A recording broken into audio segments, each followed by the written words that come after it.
Hello, Flosstube. I'm Debi. Welcome to Gramma's world.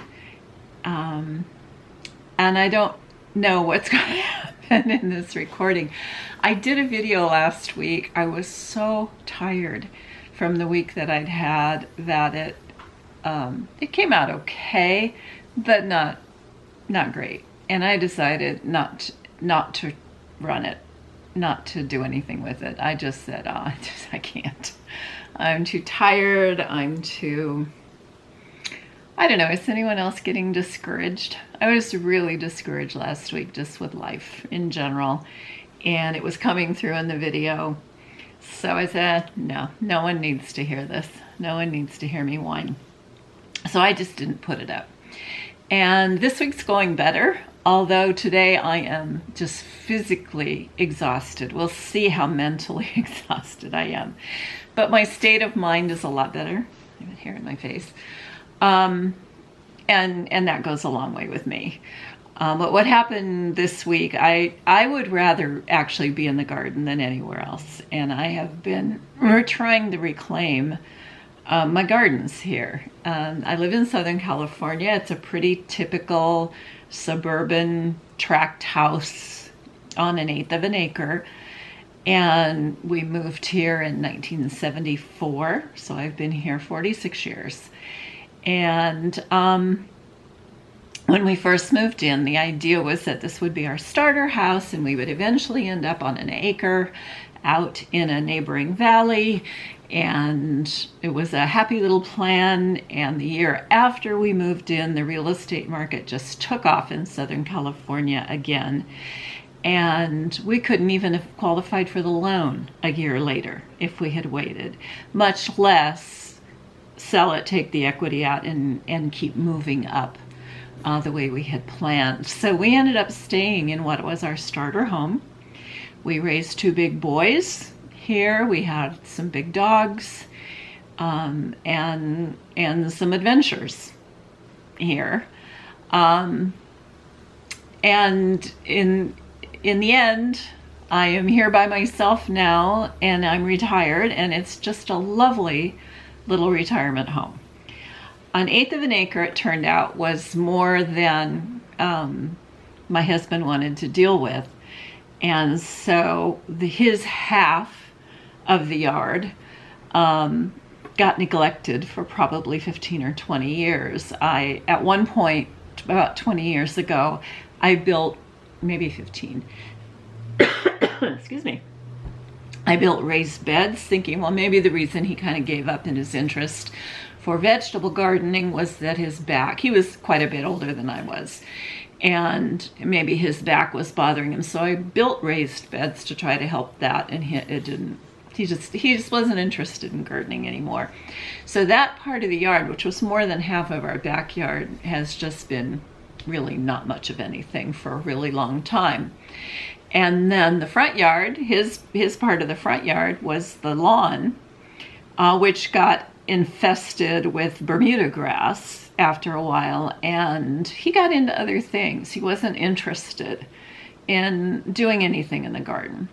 So at any rate, the point is, that's kind of the background. Meanwhile, I was working full time. I had kids, and while I was still interested, I would have loved to have had the time to play in the garden. I just didn't have the time. And so I kind of did what I could to stay on top of a few areas, but the rest of it just went wild. So now I'm trying to get it back under control again, trying to make it socially acceptable. I have pretty much dug up my entire front yard over the course of the last year.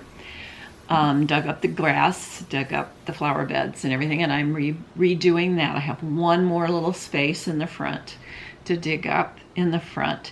And then, so I've got it down to, as far as digging up the lawn, and when I say lawn, this is what's left of a fescue, rye, and Bermuda grass, infested with Bermuda grass, piece of grass that I stopped watering about 10 years ago.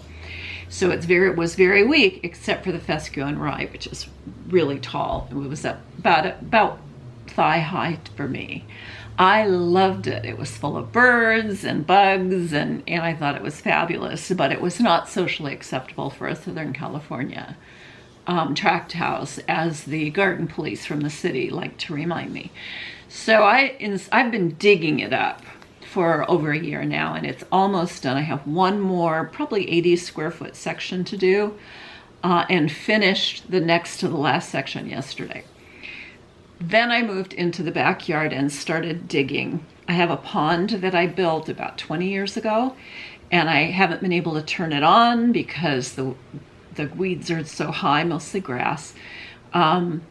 Between me and I have a remote for it, and between me and the receiver for the remote was so much grass that the signal wouldn't get through. And then where it was mounted, it's plugged into a box in the back of my yard, and the circuit breaker had kicked. I couldn't get to it to reset the circuit. So I did that yesterday. I managed to clear a path out there, get out there, reset the circuit, got my pond running, and then got to I have some problems with a container garden watering system, and I got to where I need to get to at least see what was wrong and start the process to fix it. I was out doing essentially hard labor. I was digging up grass in the back. There's one thing, the base of the grass plant was easily 12 inches in diameter. This isn't the usual grass that I've been getting here for 46 years. These are people who are in love with these ornamental grasses and have them all around me in pretty little containers, but they're setting seed and coming up all over my yard, and it's driving me crazy. So you got to dig those out, and it's quite a chore, and I dug up 5 or 6 of them, plus weeded, plus just the whole thing. And then when I was done with that, I got cleaned up and went out and ran errands, and I had 5 different stops, including a fabric store, which was fun, but also Costco. I had to go to Costco, and that was a bit of an adventure too. The line was pretty long. People saying, why is the line so long? This one woman behind me kept saying, I don't understand. I come here every Friday at this time. What's going on? Why? And I turned around and I said, it's Father's Day weekend. Oh, yeah, okay. And that's why everybody was doing their weekend shopping for the Father's Day weekend. So, I came home, and I was so tired. I was so exhausted. I did hang out for the Bestitch Me FNFN, and she didn't have any fabric I was interested in, so that was cool. And then I just had to stay awake until 9. If I go to bed before 9 o'clock, I'll be up at 2 in the morning and not able to get back to sleep. So I stayed awake until 9, went to bed, slept until 3, got up to use the bathroom, went back to sleep, and slept until 7. And so I feel caught up on my sleep, but I am so sore. And this is unusual. I mean, I've been doing this physical labor for a year now, but this was really kind of over the top. So today I'm taking a gentle day. I'm being gentle with myself. And I said, I'm going to go do that film that Flosstube episode that I skipped over last week. And I'm glad I waited, because some more merch came in. I have a little bigger haul. I made a little more progress, and it might be more interesting. So that said, I do progress first. This is a piece I've been working on at my mother's house, and I really want it to be finished by the end of June, because I want to take part in Jolly July and start a new Christmas piece, or at least pick up on the By the Bay Santa one that I got started at her house. So this is, I started with the Plum Street Samplers needle keep set, Cape Cod keeps, and then instead of making little needle keeps, I've had on, let's see, it was supposed to be on 36 count over 2, which would have been an 18. Instead of that, I'm doing it on an 11. Fell in love with the fabric at Shepherd's Bush in Utah a couple of years ago, and said, that might make a nice little sampler. So I've been working on the 11. I can't really say I'm enjoying it. The 11, it's like like having an animal wrap around me all the time. It's so soft. But it's almost done. I like it well enough. It's going to look cute in my guest room. And so all I need to do now is fill in here and up here with some kelp. I have the eyes on the fishes to do, and then I need to finish this set of waves across the top and over to here. Everything else is done. And I guess there are some bubbles. I still need to add some bubbles. But I think one more day session at my mom's is going to finish this up. And like I said, I'm happy with it. I like crosses in cross stitch. I like seeing the crosses. And so on this great big fabric like that, I think it looks real kind of homey and funky because you can really see the crosses. So that was progress on the project that I work on at my mom's house. And then really all I worked on last week at my own house was Shores of Hawk Run Hollow. I'm still kind of messing with how I'm going to work on it. If I do it in a hoop that I'm holding, this hand gets sore from holding it. Not a hoop, Q-snap. This hand gets sore from holding it, and this one gets sore from doing this around the frame. And so I stopped doing that, started doing it in hand, which took care of the hand problems, but I was having some issues with just seeing it and keeping count of things. I kept having to frog it because I would get off because I didn't get the whole picture and really couldn't judge things. I guess that's what the problem was.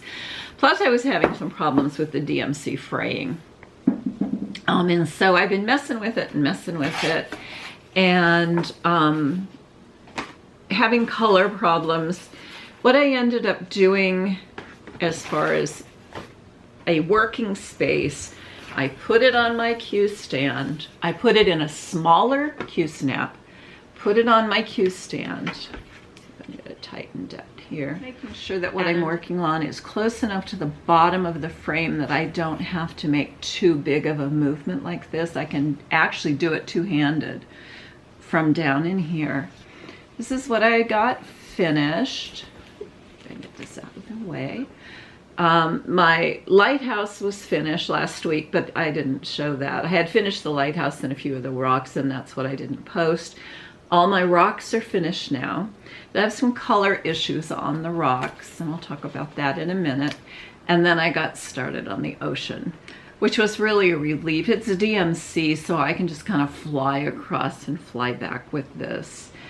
My color issues are that I fell in love with this picture. But when I went to buy floss and started comparing the floss colors to the picture, they weren't matching. The flosses were not as vibrant as what I was seeing in the picture.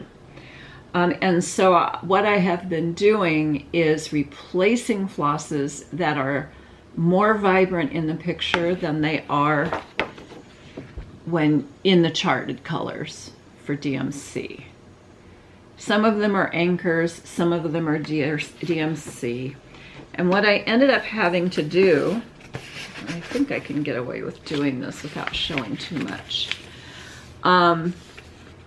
First of all, I have these colors in the chart that are just the wrong color, and I'm just going to leave it that way.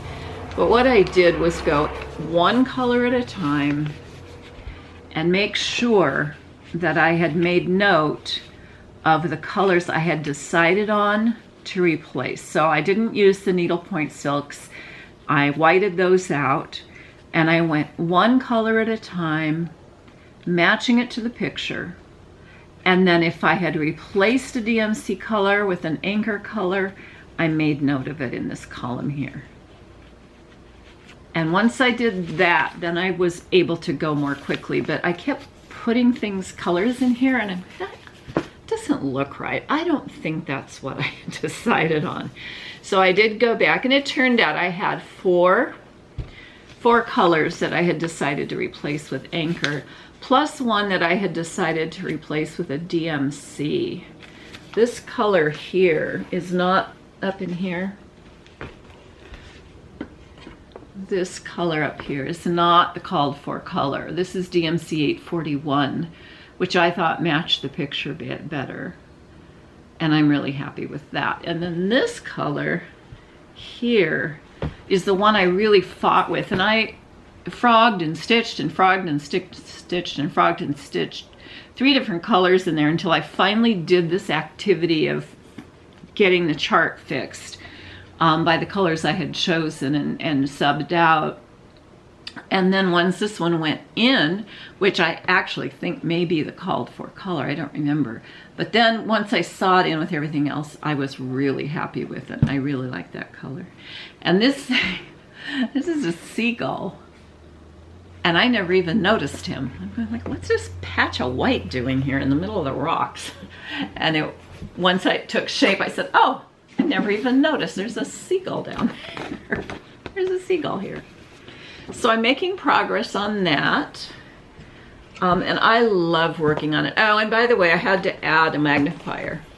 And the only way I could add, I couldn't see, even with my reading glasses, this 18 count Aida is so small, I couldn't see what I was doing and was gonna need the magnifier. And so this is one that I've had for several years that clamps onto the edge of the Q-snap, but I can't hold it with the magnifier on it. It was heavy enough just by itself. And so on the K-stand, this is working out really pretty well. I can get the magnifier where I need it. My lap, of course, supports the weight, and I can pull it as close as I need it to be. So that was the progress. Yeah, I think I'll save that for a minute. As far as haul, there's been a bit of it. I can't seem to stop shopping. And one of the things that I bought had really nothing to do with cross stitch. But I wanted to share it anyway because I'm so delighted with it. I am a Mary Engelbreit fan, and she had a sale a couple of weeks ago, and I decided to, with a donation going to an organization that I believe in, and I decided to go ahead and do something I had wanted to do for a long time. Buy that piece that was going to include the donation, and then another piece that I'd been wanting for a long time. So this is the piece. And the reason I'm so thrilled with these purchases, I was blown away by the quality of these prints. The color saturation, they're printed on what feels like a watercolor paper. And the saturation of color is just phenomenal. I'm really happy with this. Turned out it really does look like a Mary Engelbreit watercolor. It doesn't look like a print, to me anyway. And then this is the one I've really wanted for a long time. I'm redecorating my guest room into an ocean theme, and I'm collecting mermaid things for it, and I'm collecting signed pieces for it. And this is a Mary Engelbreit mermaid, and I paid the little bit extra to have her sign it. So that will be framed and in my guest room, if I ever get it done. I had people lined up to help me in there, and with COVID, well, for one thing, my son's supposed to come and take some cabinets down that were in there, and COVID hit before he could get there to do it. He has a two-year-old at home, and I won't risk him. In fact, they're supposed to be, this is my birthday weekend. Happy birthday to me. He called, well, he texted me on Facebook yesterday and saying that his mother-in-law was having a little Father's Day thing at her house on Sunday, and I was welcome to come to that. And I said, well, actually, our pod here, which is my mother, sister, her son, and my brother, which is the group that's been together through all of the COVID lockdown because of my mother.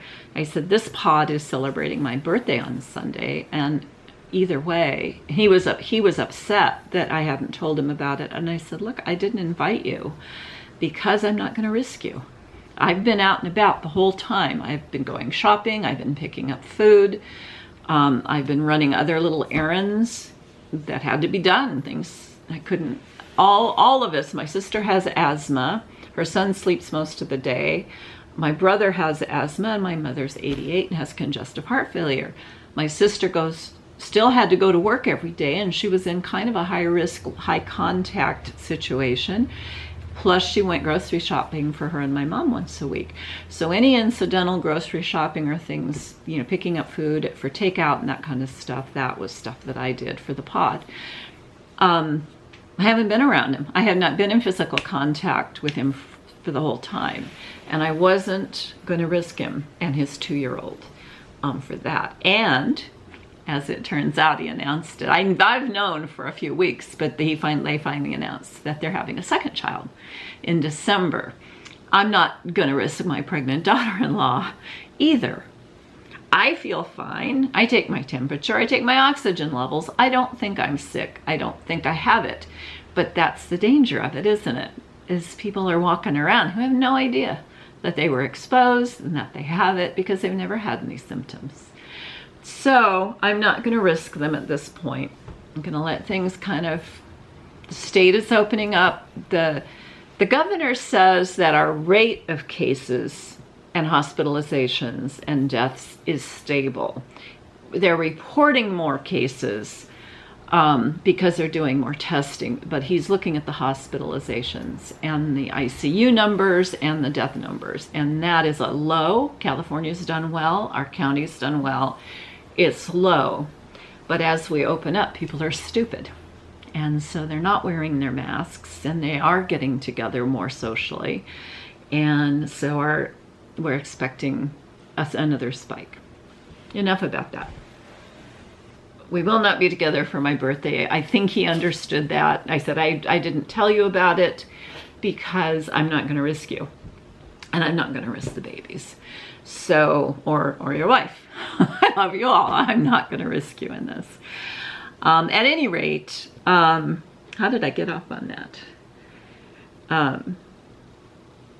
Just hallways. It'll come up again in a minute. I guess it was just an aside.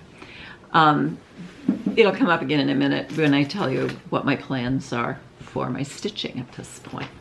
So haul-wise, I had picked up, wow. So it's been 2 or 3 weeks now since I learned on Flosstube that DMC had been releasing new colors in packages over the years. And that's why a lot of the colors that I hadn't been able to get, and I have a pretty big collection of DMC. I don't claim to have all of it, but I have a lot of it. That's why I couldn't find a lot of the colors. I kept looking in those little things at Michael's or Joann, all those little trays, and there were a lot of colors I could never find. And someone mentioned that they would be released over the last few years in collections. So once the stores opened again, I went, and sure enough, here they are. And I couldn't figure out why people would ever buy these collections like this. Why you were sure to get stuck with a bunch of colors you don't want. Why wouldn't you just buy them out of the big collection? Well, it's because this is the way that they were putting out their new colors for the last few years. So here are some of the ones, the 150s, that I hadn't been able to find for some designs. 3771 is in here. I needed that a few times and couldn't find it. 777 is another one. Oh, okay. So this is called the Gold Collection. And then this one was the new colors, I think, for last year. So these are the 38s. 38, 80, 81, 82, up to 38, 95. Sound familiar? Sound like anything you're looking for? There they are. They're in this little box hanging on there up over the others. And then, of course, this year, like this one, I got a primitive hair chart that called for number 2. Actually, it called for a couple of single-digit ones, and I went to my LNS and they said, there is no number 2. Well, there is. It's part of this collection. These are the new colors for either 2019 or 2020. I don't even know at this point, but there they are. Now they're starting to appear in hangers. Michael's and Joanne both had them as single skeins, but I went ahead and grabbed this. I'm a nut for tins anyway, so I went ahead and got that. So that was part of my haul for the last 2 or 3 weeks. And then things get fun. Let's see if I can make some sense out of this. Sorry about that. I got, chronologically, I got fabric. I ordered this stuff, and it's fabric. Some of it I've ordered recently, some of it I ordered a while ago, and it's all now starting to come in now that we got into phase 3, and it's like someone clicked on the post office and now things are moving there as well. So these are, if I can get these right. Where is the other one?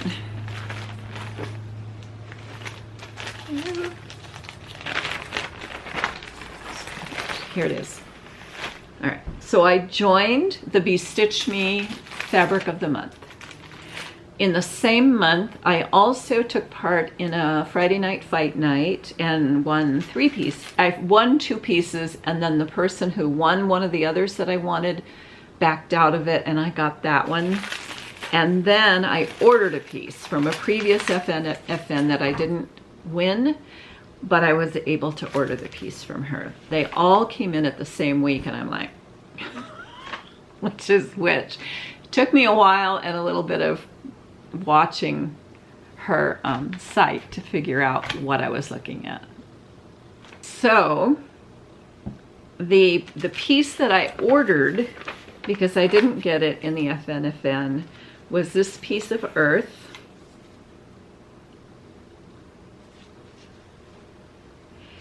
I order from her, my standing order from her is a 16 ounce Aida. 16 count Aida. And this is a little bit more subtle than I saw in the picture of the linen, and I actually like it better this way. So earth. And now I have no idea what I'm going to do with any of these at this point. And then the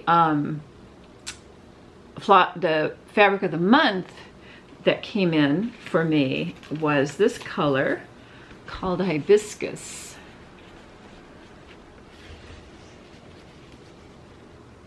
And isn't that gorgeous? From both sides.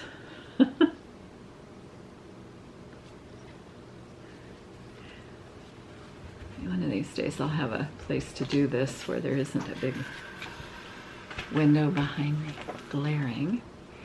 And then the ones that I got in the FN, I'll go ahead and take them out of these. This is an 18 count because I couldn't get it otherwise.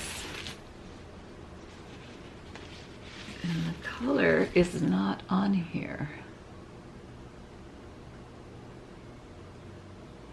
Just says color 185. But it is really pretty. I do so much ocean related stuff.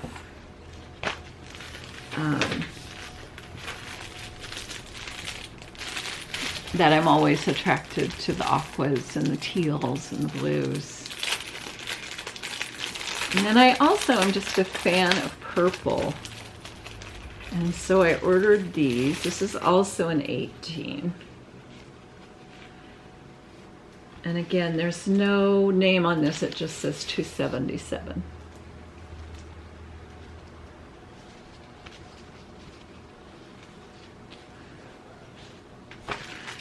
And this one is a little darker. This is $279. And this is a 16 count. Aida.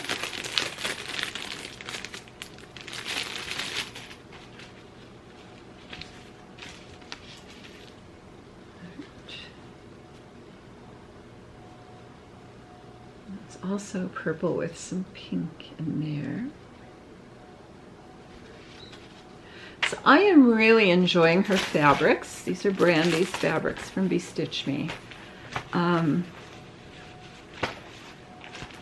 it's taken a while to get things rolling for me, but I'm happy with all of them, and I'm going to continue the fabric of the month, probably for a year. And that'll help me really build a nice stash, I think. And then, as far as fabric, this one came in. I'm so excited about this. Let me show you this first. This was one of my Mania projects that I did not start because I didn't get the right fabric, and I think I've shown this before. It was from one of the British magazines, from Cross Stitcher magazine, and I did not want, this is a full coverage piece, but I did not want the Blue Village in the background. All I want is the branch, the bird, and the stocking. So my hunt was for the right fabric. I started it all. I think I've told this story before, so I'm gonna rush through it. I started it originally and got out quite a ways, got the bird done, some of the branch, and started on the leaves on this blue and white fabric with it was an opalescent on linen, and I left it under the skylights, and the whole area around the bird bleached out, and I lost heart and I stopped working on it. I did get a replacement piece of fabric, but in the years that I stopped working on it, I decided that I got to the point, it's been probably 20 years, it's been just packed away, and I want to do it. I still love it, but I couldn't work on linen anymore. And then I saw this fabric on Primitive Hair, fell in love with this, decided to go ahead and risk it on linen because I really liked it, but when it came in, it really isn't appropriate for that bird. I don't care for it, so I put it aside. I didn't start it for Mania. And I went looking on Stitcher Express because I love their fabrics to see if they had something. And I ended up ordering this from them. So this is the sheet music for White Christmas. And I'm gonna do that bird on here somehow. I'm not sure if it's going to go through the middle or if it's just going to be at the bottom. I'm not sure. I'll play with it for a while. But once I had that, saw it and had that idea, oh, I could put that little bird on there. Let's see if I can find it in here. Shoved it away too soon. I think that's going to be so cute. I can put the leaves on the side, have the branch come through with the bird with its stocking. So I want to get started on that.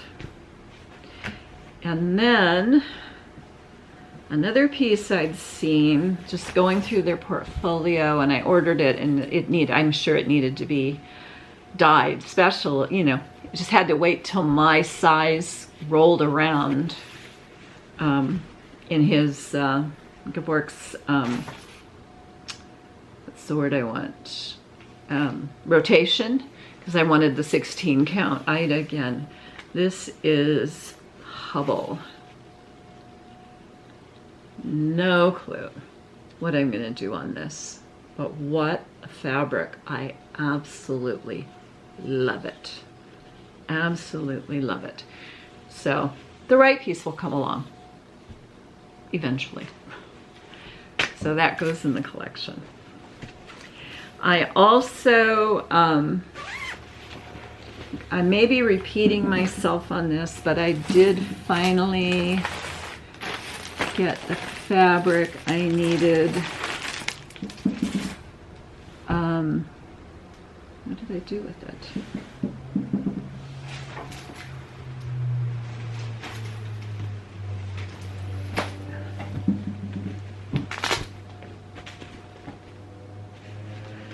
This is my latest Garn toten bag.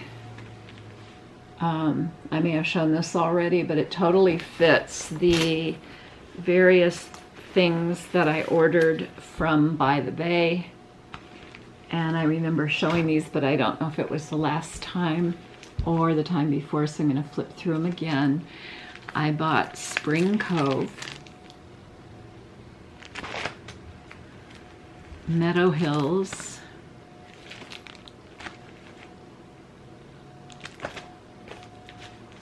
they're stuck together, the Stitch an Inch for fall, Simply Autumn, stuck together here, Simply Autumn, Early American Garden. And what I liked about this one, I could either do these trees or palm trees, and I'll do these trees because I'm not fond of palm trees. But she also gave the option to do lighthouses instead of the houses, so I'm going to do one house and one lighthouse to represent Nubble, the Nubble Lighthouse, which I love, and then Mermaid Cove. So I'm just, for now, just kind of holding them in here. And that's not even what I was looking for. I have a feeling I took it into the other room. So I got the fabric I needed to start Kathy Haberman's Wild Salt Air. And the other day, as I was looking, you know, kind of looking at her site, realized that there was one of those beachy things. I bought two or three of her beachy charts when I bought Wild Salt Air. Oh, two. I bought Wild Salt Air and the one about the ships, Good Ships. And then somehow missed this one. So I had to order that one and add it to my Kathy Haberman beachy collection. It's a little box with a pin cushion in it. Just darling, absolutely darling.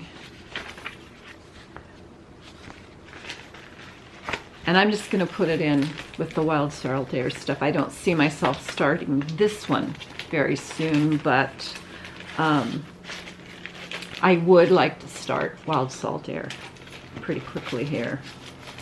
I'll be stuck on that. So that was part of the haul.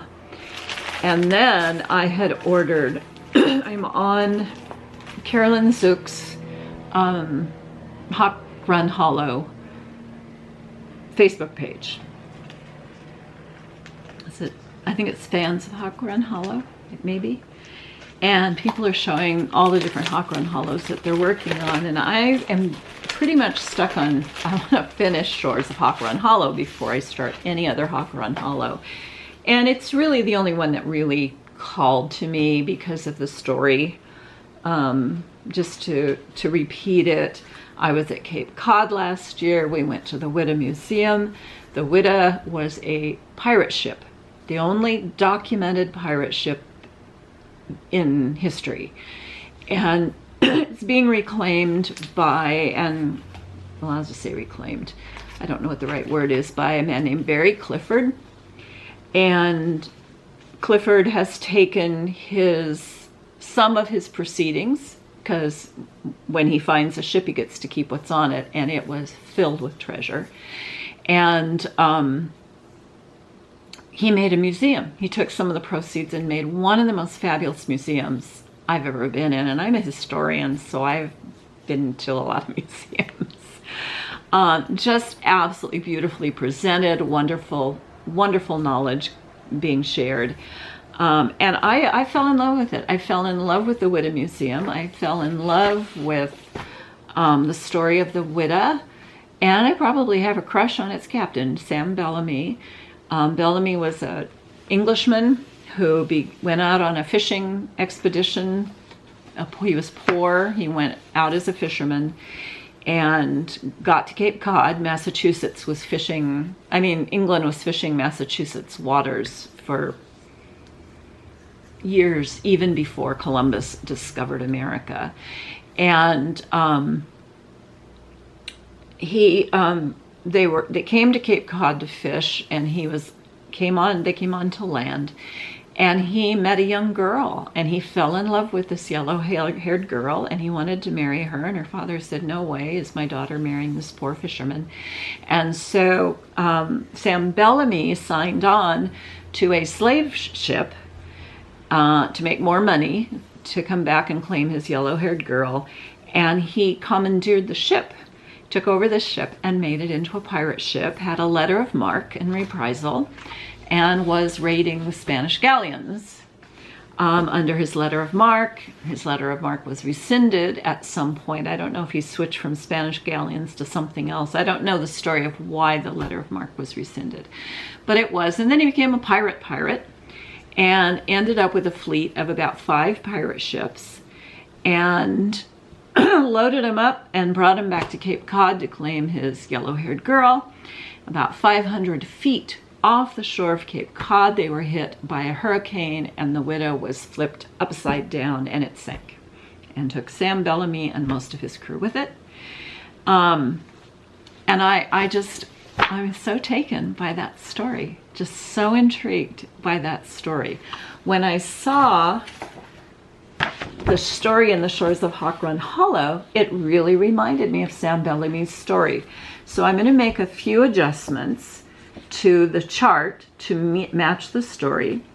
For example, the woman on the widow's walk, by the way, she's facing the wrong direction. A woman on a widow's walk would be looking out to sea. So I'm going to turn her around, and I'm going to give her blonde hair instead of dark hair here. Where the widow is being reclaimed right now has great white sharks. So I'm going to take these 2 little fish out up here and put in a great white shark. And then I'm going to move this block down to here, because I don't really look forward to doing this block. So I'm going to move it down to here.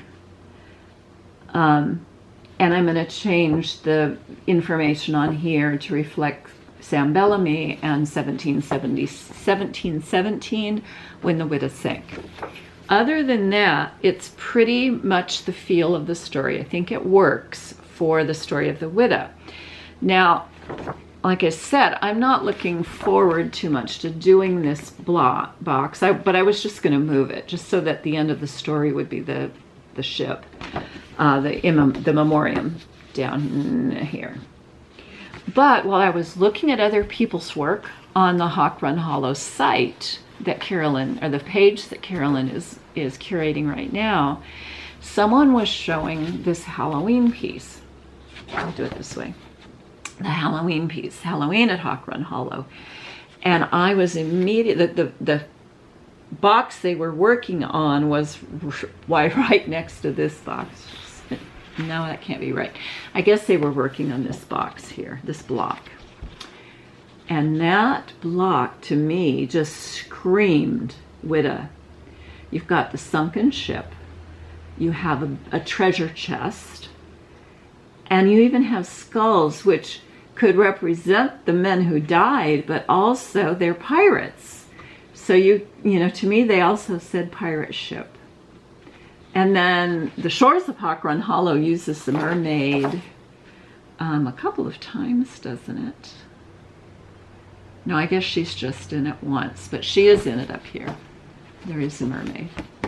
So I'm going to replace, I love these, they're all have the same dimensions, Hawk Run Hollow. You can just move them around. I'm going to put this block from the Halloween in the spot of this block that I didn't want to do. I also don't particularly want to do this block, so we'll see if I end up keeping it or not. But this one, I don't get this bird, and I don't want to do another sun. I'm going to leave the face off of this sun, but I don't want to do another sun. And these, I don't know what they're supposed to be. Someone called them butterflies, but to me they look like more like mosquitoes or something. So anyway, that was part of my haul from last week. That arrived from Jen's Stitching Niche. I love ordering from her. This stuff gets here. She packs it up the day she gets your order and gets it in the mail. and she's in Mississippi, and I'm in Southern California, and I haven't ordered anything from her yet that hasn't showed up the day after tomorrow. So I order it one day, it takes one day to make transit, and then it gets to me. One of the other things that I've been seeing people work on that I just was really taken by, and I decided to order it from her since she had it, is this Bobbing for Pumpkins piece by Country Stitches with Thy Needle and Thread. I just get the biggest crack up out of this. I think that's hilarious. Bobbing for Pumpkins. I'm not a real primitive-ish person. I tend to go for just more saturation and color. But this one appealed to me, and I might be able to put it on some other piece of fabric with some more color in it than this is. I think they kind of blend in with the background too much. And then one other thing that I just ordered, I will say, so like I said, my son's wife is pregnant. They are pregnant. Their baby is due in December. They asked me not to tell anybody that they were pregnant when they told me a few weeks ago. And what they did was wait until they had the ultrasound that showed the sex of the baby. And they posted that on Facebook to announce that they were having another baby boy. So it's just interesting. My husband was one of two children, both boys. He had two children, both boys. So far, those two boys have each now had two boys. So lots of boys in that gene line, that genetic lineage. But I decided, at one point, I saw Shannon Christine's designs on Facebook, and I pretty much fell in love with them. The delicacy of her work reminds me of the Véronique Enganger pieces from France. And I fell in love with several of them that I have not ordered yet because I have so much. But this one, when I saw it, I said, you know what, if my son and his wife, and this is before she got pregnant, if my son and his wife get pregnant again, and if it's a boy again, I'm gonna buy this and do it for my wall. I have a wall I'm clearing of family pictures, and I'm gonna focus on grandsons, on my grandchildren, not knowing that I was gonna have grandsons. So I said, if their second child turns out to be a boy, I'm gonna go ahead and get this chart and do this. So this I just bought this past week. And I don't know, I'll put a link down there if you wanna go actually see it, but this is just full of fun little baby things in blue. There's a whale for me, sleepers, bunnies, baby ducks, bottles, diapers, balloons, hearts, stars, little baby boat, the word baby, pacifier. It's just little pennants, just adorable. Ball, mobile, just everything's on here. So I will have fun with that. I love PDF patterns because you just get them right away. So I think that's it. I'm going to be having to share my discretionary time. I think retired, I would have nothing but discretionary time, but I do. But I break it up between a lot of things. And I have a quilt going that I want to finish. I'm supposed to be working on that every Thursday night and finishing it up. It's almost done.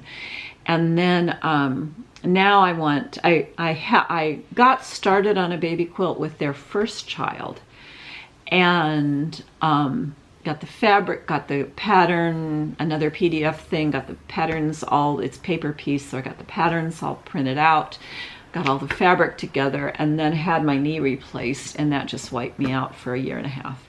And I never got the quilt made. So I decided that this is actually going to work out for that. I will make both quilts. I have everything I need now to make the older child his quilt. And then I have everything. I probably have all the fabrics I need for the second child, but I may need to pick up something here and there. But I did go out last week and buy the background fabric for both of them. I'm going to do both quilts, and then in December give them both. The 2-year-old, he'll be 2.5 at that point, can unwrap his own quilt, and then there will be one for the baby as well. So that'll take care of that. And then I have a couple of Christmas projects I have to do on top of that. So I'm going to have to split my stitching time with sewing time, but that's okay. There's plenty of time for everything. So, like I said, this is the day I'm being gentle on myself. This was a happy, gentle thing to do. And I wish you all a good week. I get to celebrate tomorrow. My birthday's on Monday. I am right on the cusp between Cancer and Gemini. I call that the most schizophrenic of the cusps because Gemini wants to go out and party all the time and Cancer wants to stay holed up at home. And so they fight all the time. Yeah, my birthday's on Monday. It's a solstice. It's an eclipse weekend. There is a lot of energy flowing here. I'm going to take advantage of it tonight. And then my little pod, I'll be celebrating my birthday with them tomorrow. So, happy birthday to me. And it's going to be a good week. Next week will be a good week. Oh, I bought myself a gift. I actually have bought myself 2 gifts. I actually have bought myself a lot of gifts this week. But the main ones, Jim Shore I collect Sleeping Beauty things from Disney, but only the animated movie and only the scenes of Aurora or Briar Rose in the woods. And that darn Jim Shore has come out with a new piece of her in the woods, so I just bought that for myself this morning. And then I also booked myself a whale watch for Tuesday. They're seeing gray whales in our channel, so I'm really hoping, not grays, that's a lie, blue whales. They're seeing the biggest animal on earth right now is a blue whale, and they've been seeing them every day. So I'm hoping they're still around on Tuesday. They really do tend to move out. We have humpbacks that are here pretty much all year, although they've been focusing on the blues, which are more solitary than the humpbacks, not as social. So I think when they're where the blues are, they're not seeing a lot of humpbacks. Lots of dolphins though, and I just love being out on the water, so it'll be a good day on Tuesday. And then, you know, just digging in my garden until I run out of energy, and then I take a shower, and then I come and do things in the house. And I need to get back on my renovations and just really keep moving ahead. That December deadline for the baby is helping me get a anchor point for things that I want to get done. So I hope that you're all adjusting. I hope you're all staying safe. It's interesting to me that once someone finally did an actual study about the value of wearing a mask, it comes out that it can save our lives. So wear your mask, keep your distance, wash your hands, and be safe. And maybe I'll see you next week. Goodbye.